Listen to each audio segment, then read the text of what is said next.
বা এই ভিডিওটা একটু আপনি দেখে যান, যে দেখেন মাকে নিয়ে কি বলতেছে। ঠিক আছে, এরকম মানুষ কি দুনিয়াতে আছে? আপনি মতামতটা কমেন্টে জানিয়ে যাবেন। অবশ্যই অবশ্যই একটা মায়ের জন্য শুধু দেখেন। সঙ্গে থাকতে চাও, তোমার মার সঙ্গে আমি থাকতে পারবো না। তোমার মাকে ছেড়ে আমার কাছে চলে আসতে হবে। হ্যাঁ, প্রয়োজনে আমার মার যে ভাড়া বাড়ির থেকে যে ভাড়াগুলো পাই আমি তোমাকে সব দিয়ে দিব, আমার কোনো প্রবলেম নাই। বাট তোমার মাকে ত্যাগ করতে হবে। তোমার মা আমার সঙ্গে থাকতে পারবে না, তোমাকে সম্পূর্ণই আমার কাছে চলে আসতে হবে। আর দ্বিতীয় শর্ত হচ্ছে আমার ভাই আমার সঙ্গে থাকবে। আর তৃতীয় শর্ত হচ্ছে তুমি আমাকে গুলশানে একটা ফ্ল্যাট কিনে দেবে। আর আমাকে অবশ্যই প্রত্যেক মাসে মাসে তোমাকে ঘুরতে নিয়ে যেতে হবে। তুমি যদি আমার শর্তে, তোমার মা অবশ্যই আমার ছেলেকে আর তোমাকে দেখতে আসবে, বাট আসবে, কিছুক্ষণ থাকবে, থেকে চলে যাবে, সেটা সপ্তাহে একদিন। যদি সে এই শর্তে রাজি থাকে তুমি আমার সঙ্গে থাকতে পারো, আদারওয়াইজ তুমি তোমার পথ দেখো। বৌমা ঠিক আছে, তোমার কথা সত্যি বাবা। বাবা আচ্ছা বৌমা যা বলে তাই কর, আচ্ছা ঠিক আমাকে আছে, দূরে আচ্ছা নিয়ে রাখো। ঠিক আছে ঠিক আছে, চুপ থাকুন, চুপ থাকুন দেখি। এগুলো কোনো কথা আপু? একটা সন্তান তার মাকে ছেড়ে থাকতে পারে? আচ্ছা তোমার সন্তান কি তোমাকে ছেড়ে থাকতে পারবে? আমার সন্তান যে মার থেকে ছেলেকে কিভাবে তারা আলাদা করে ভাই, তারা কেমনে পারে? আমি এই জিনিসটা বুঝতে পারি না। তার ছেলে, তার এই মার থেকে তার ছেলেকে সরিয়ে নিতে চাইতেছে এই মেয়েটা। ঠিক আছে, তার বউ।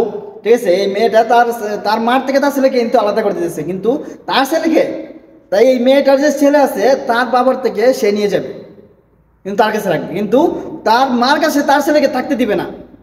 তাহলে তুমি কেন তোমার ছেলেকে তোমার কাছে রাখতে চাও, তোমার তার বাবার কাছে দিবে না? হ্যাঁ, তুমি কেন রাখতে চাও?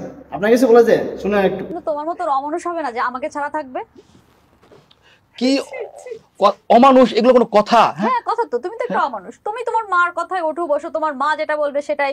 তুমি যে, আমি যে তোমার ওয়াইফ, তুমি আমার দিকে কখনো লক্ষ্য করেছো?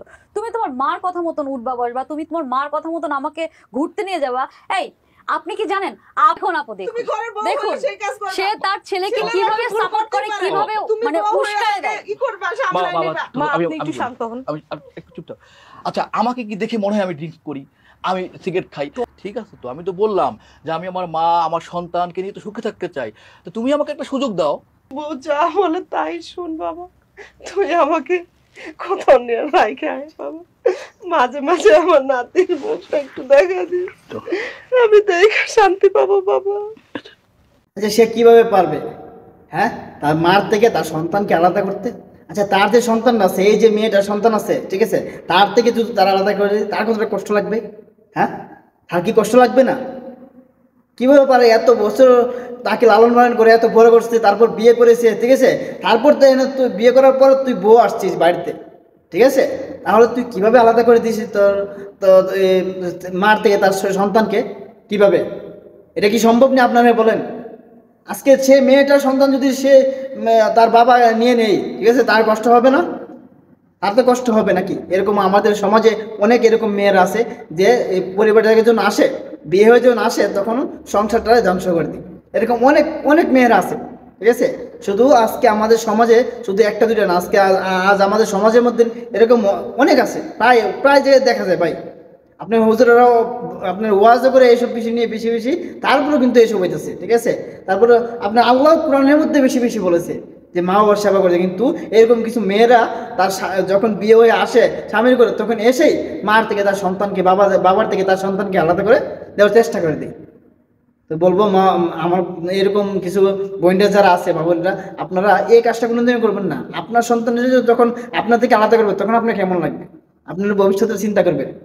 আপনারও একটা সন্তান আছে, আপনারও ছেলের বউ আসবে, আপনারও এই চিন্তা করতে হবে।